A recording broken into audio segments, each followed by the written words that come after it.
The Thanksgiving dinner table went silent when I made the announcement. November 23, 2012. 6:47 p.m.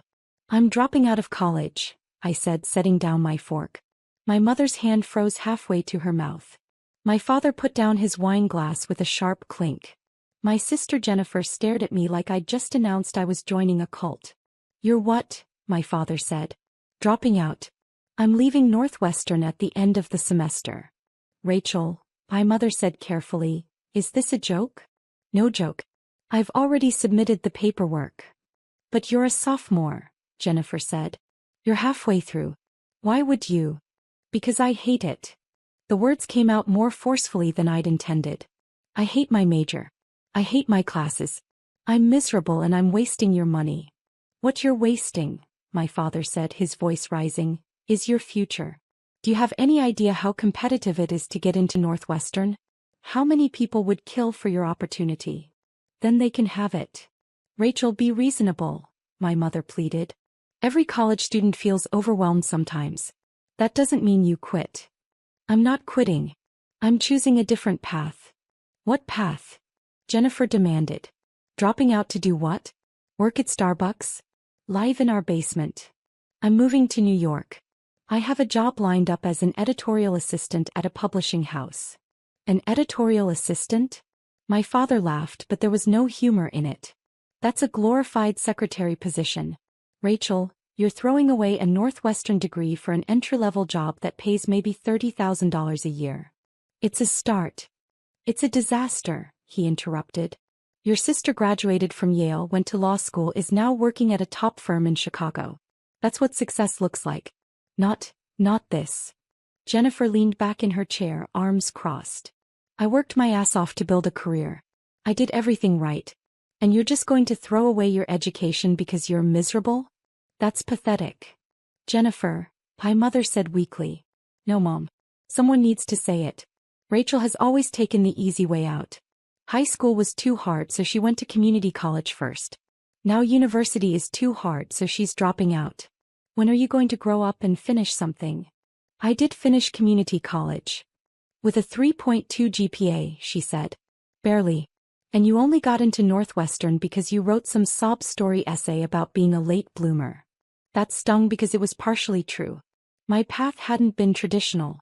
I'd struggled in high school, gone to community college, then transferred to Northwestern. I'd been proud of that journey. My family had been tolerant of it.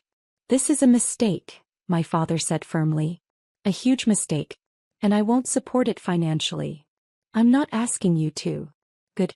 Because you'll get nothing from us. No money for rent, no money for food, nothing. You want to make adult decisions? Fine. Face adult consequences. Harold, my mother said, that seems harsh. She needs to learn, Patricia. She can't just drift through life expecting us to catch her every time she fails. I'm not failing, I said, my voice shaking. I'm making a choice. A bad choice, Jennifer said.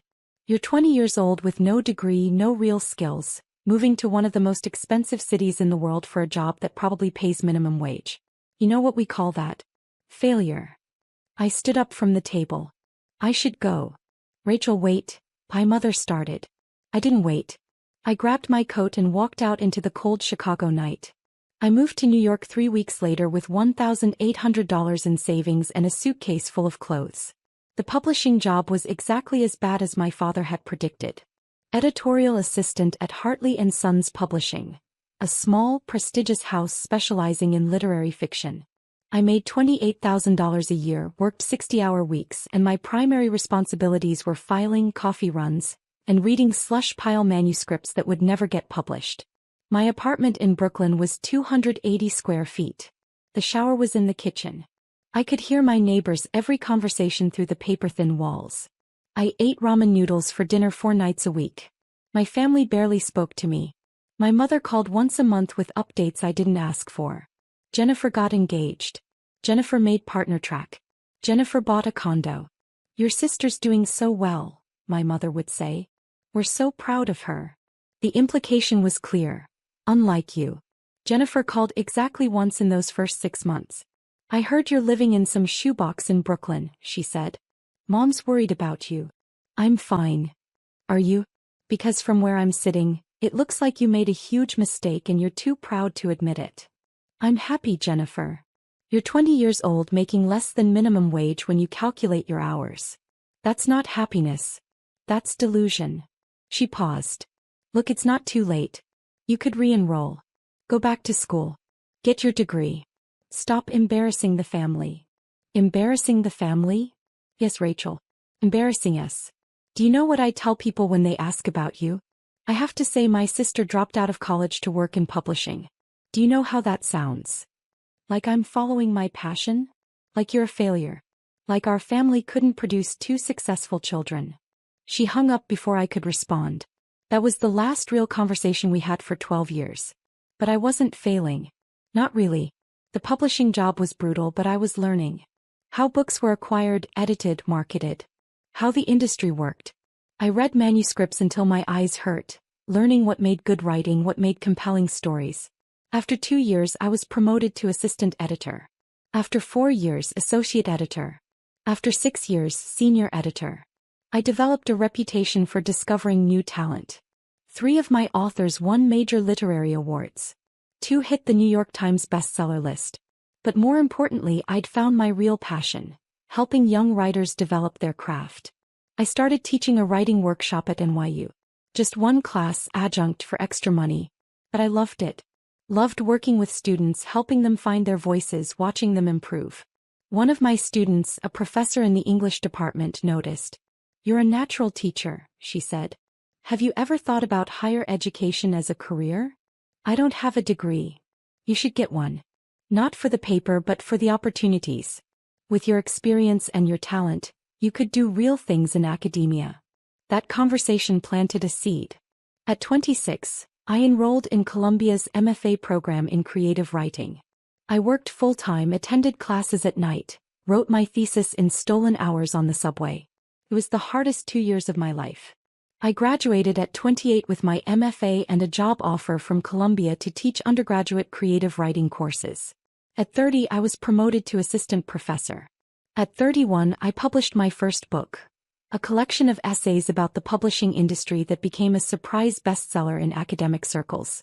At 32, I became associate professor and was asked to join Columbia's undergraduate admissions committee. That's where everything changed. Reading college applications, I realized I had a gift for seeing potential. Not just in grades and test scores, but in the stories students told. In the struggles they'd overcome. In the unique perspectives they brought. I could see the students who would thrive at Columbia. The ones who'd contribute something meaningful. The ones who just needed someone to believe in them. Like me all those years ago. When Yale reached out about their dean of admissions position, I almost didn't apply. You should do it, my department chair said. You're made for this. And Yale is, well, it's Yale. I applied. 6 interviews later, they offered me the position. Dean of undergraduate admissions at Yale University. At 32 years old, I was one of the youngest deans in the Ivy League. The irony wasn't lost on me. The college dropout was now deciding who got into one of the world's most prestigious universities. I moved to New Haven in August 2024. My mother called to congratulate me, the first time she'd called in 3 years. Dean at Yale, she said. That's wonderful, Rachel. Your father will be so proud. Will he? Silence. He's trying. He asks about you. Does Jennifer? More silence. Your sister's very busy. She has Amanda now, you know. She's 16. Such a bright girl. My niece. I'd seen her exactly 3 times.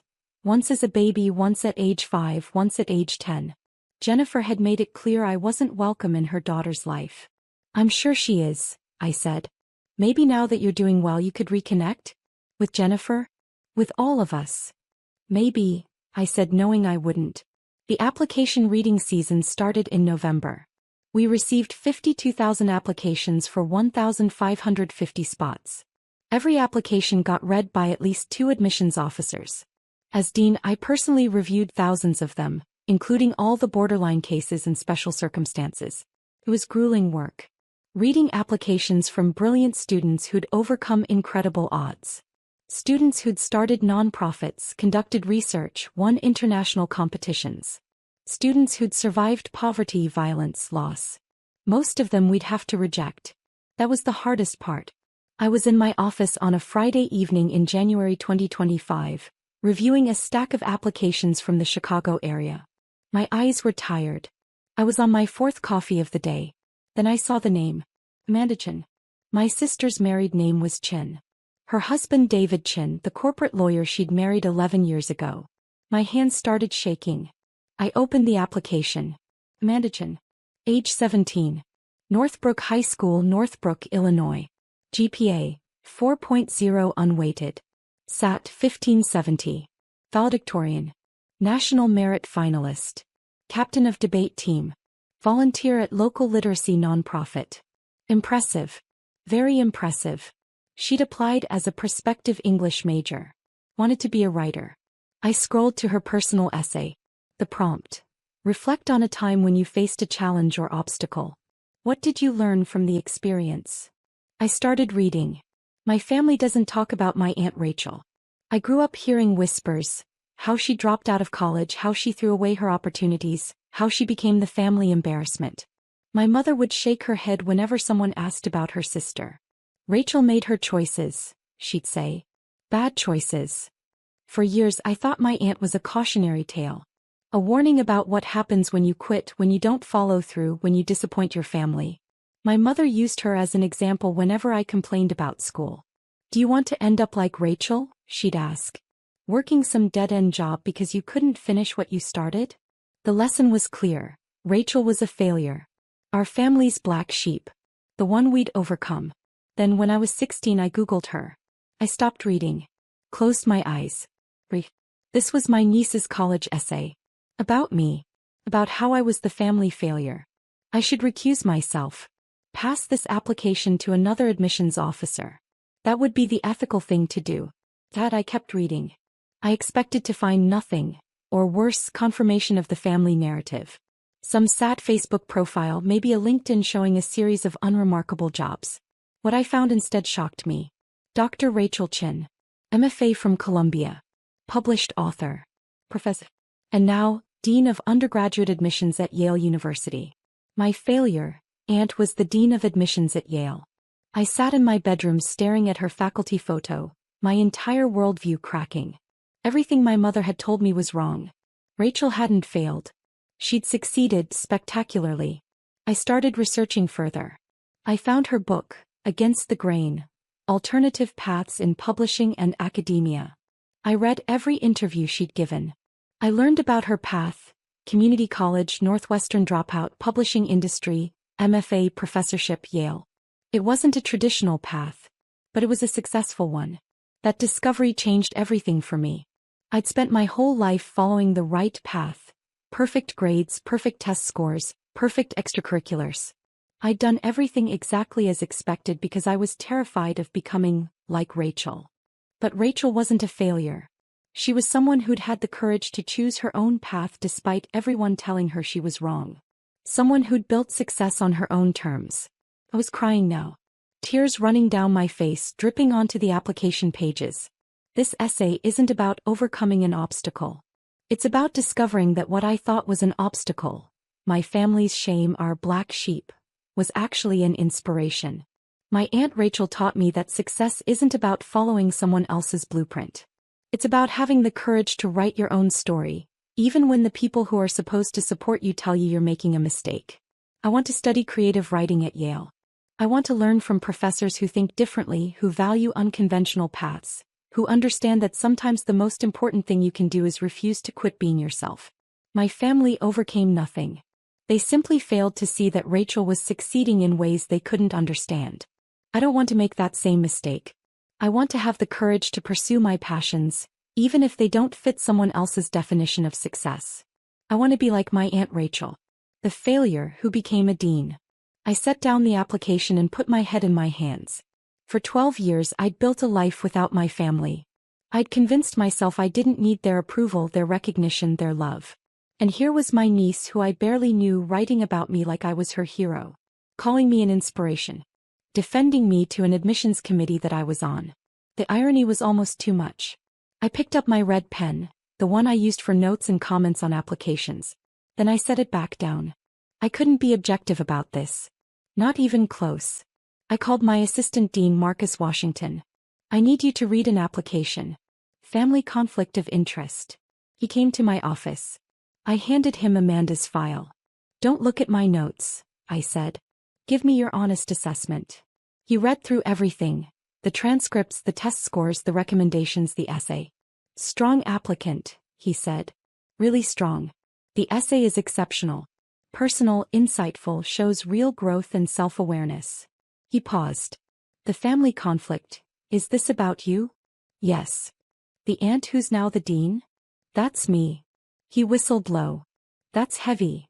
What would you decide? If this was your call? I'd admit her, he said without hesitation. She's qualified on paper.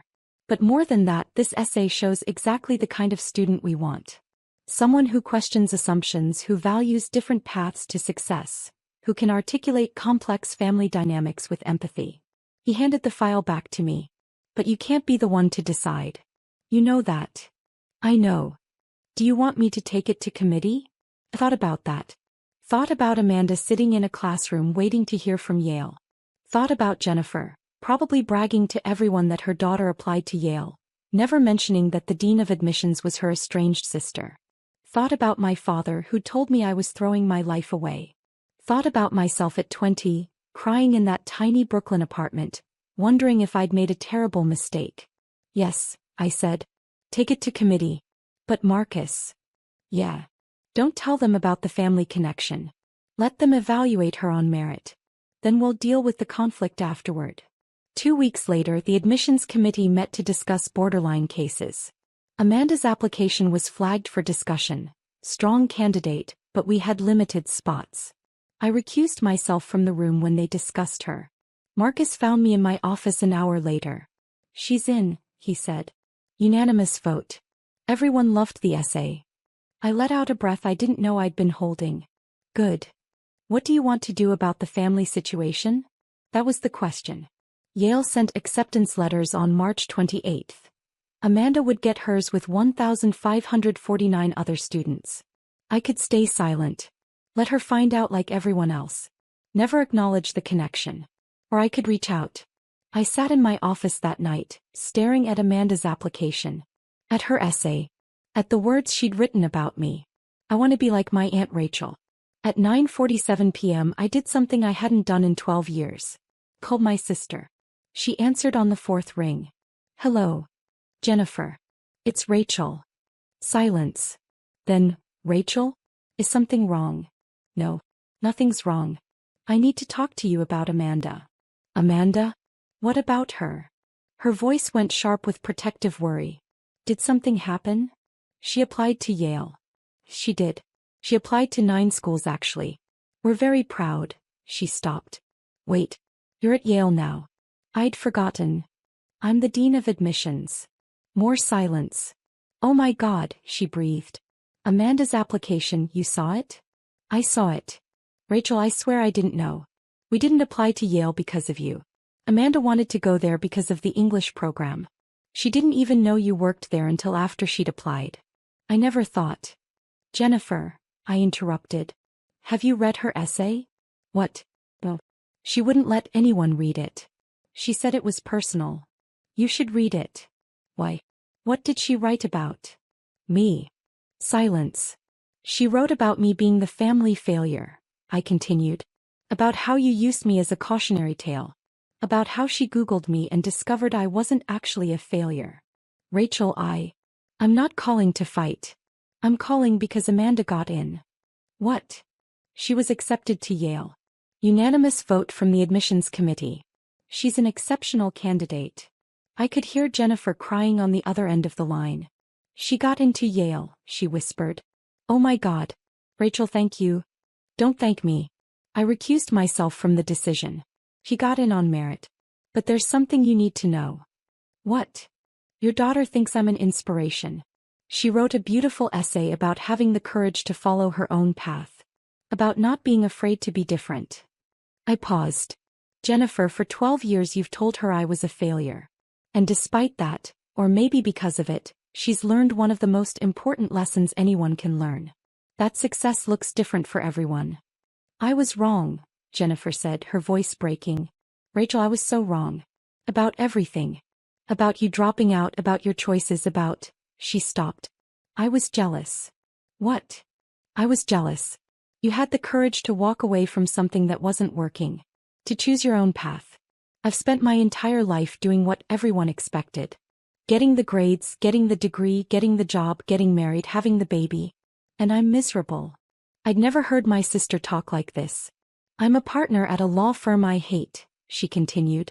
I work 80 hours a week on cases I don't care about. My marriage is barely surviving. And my daughter barely knows me because I'm never home. She laughed bitterly. You were the smart one, Rachel. You figured out what you wanted and you went after it. I just did what I was told. And now my 17-year-old daughter sees you as the role model instead of me. Jennifer. No, it's true. And it should be true. You built something meaningful. You helped students find their paths. You changed your niece's life without even knowing her. Her voice dropped to a whisper. I'm sorry. For everything I said. For calling you a failure.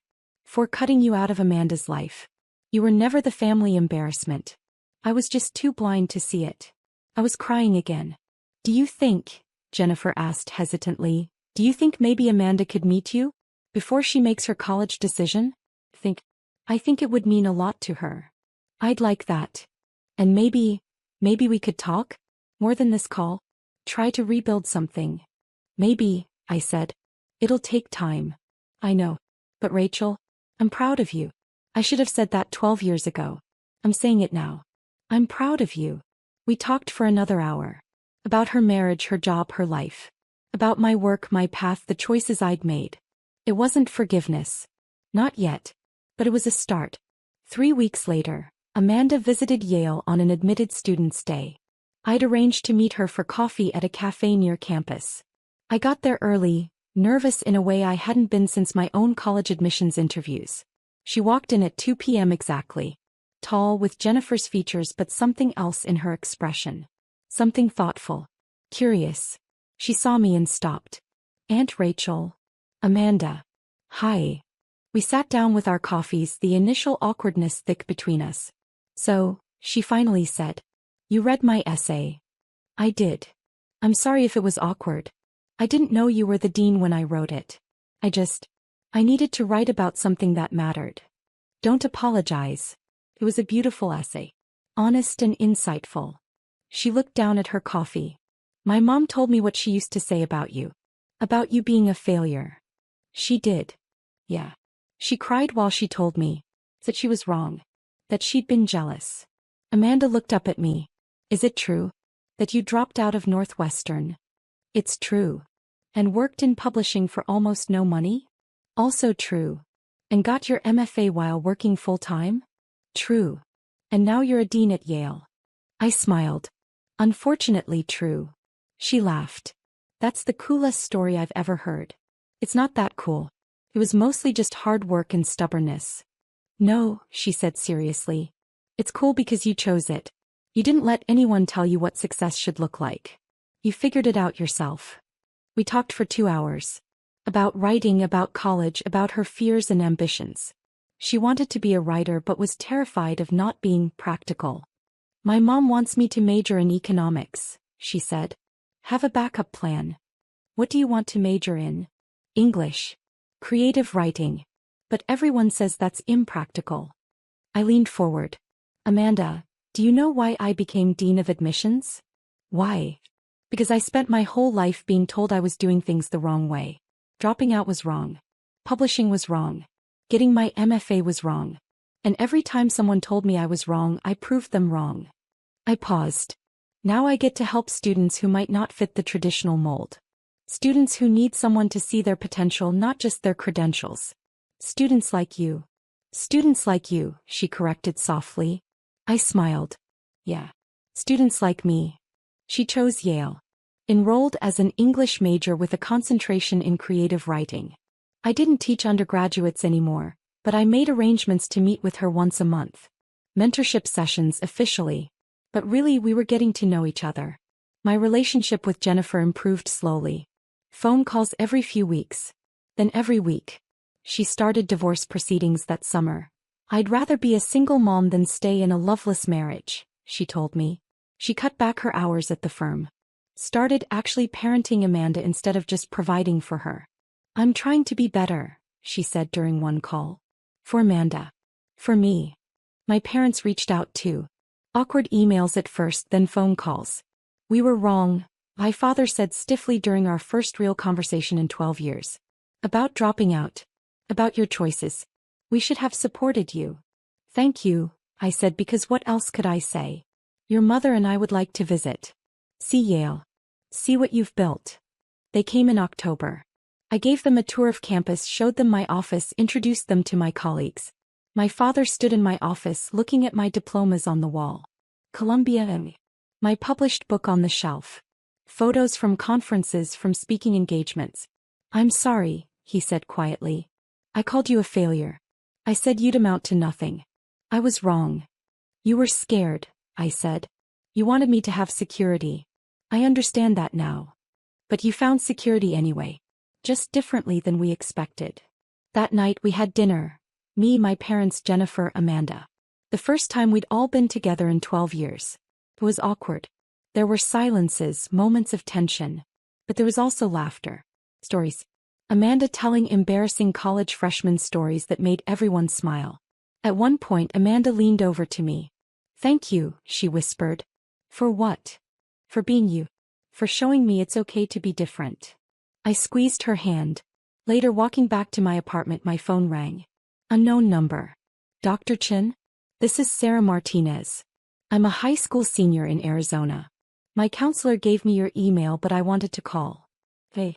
What can I help you with? I read your book. Against the Grain. My counselor gave it to me because I'm thinking about dropping out of my dual enrollment program. Everyone says I'm making a mistake. I smiled, remembering another phone call, another student 12 years ago. Tell me about it, I said. We talked for 45 minutes. About her situation, her goals, her fears. So what do I do? She finally asked. I can't tell you what to do, I said. But I can tell you this. The traditional path works for a lot of people. But it's not the only path. If you have a clear vision and you're willing to work hard, there are other ways to succeed. Did you regret it? Dropping out? I thought about that. About the tiny Brooklyn apartment. The ramen noodles. The family rejection. The years of struggle. Not for a second, I said.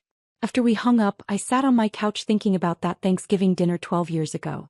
About walking out into the cold Chicago night, terrified and alone. About being called a failure by the people who were supposed to love me. About building a life anyway. My phone buzzed. A text from Amanda. Thanks for dinner. Love you, Aunt Rachel, Red Heart. I stared at those words.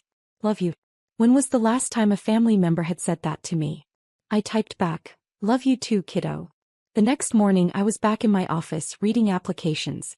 Another year, another 50,000 plus students hoping for one of our 1,550 spots. I read each application carefully. Looking for the straight A students, yes. But also looking for the unconventional ones. The ones who'd struggled. The ones who'd taken different paths. The ones who reminded me of myself. Because the truth was, I understood them in a way most admissions officers couldn't. I knew what it felt like to be told you were doing everything wrong. I knew what it took to prove everyone wrong. And I knew that sometimes the students who looked like failures on paper were actually the ones who'd changed the world. I picked up one application. A student who'd started at community college, transferred twice, had a 3.4 GPA but exceptional letters of recommendation and a powerful essay about overcoming homelessness. Most admissions committees would reject this student immediately. The GPA was too low. The path was too unconventional. But I saw something else. I saw resilience. Determination. Someone who'd succeeded despite impossible odds. I picked up my red pen and wrote at the top of the application, strong admit. Committee review recommended. That student would probably get in. Not because of their grades, but because I knew something most people didn't. Success isn't about following the right path. It's about having the courage to walk your own path, even when everyone tells you you're wrong. Even when your own family calls you a failure. Especially then. I thought about Amanda's essay. About the line that had made me cry. My family overcame nothing. They simply failed to see that Rachel was succeeding in ways they couldn't understand. For 12 years I'd thought my family's rejection had broken something in me. But maybe it had actually freed me.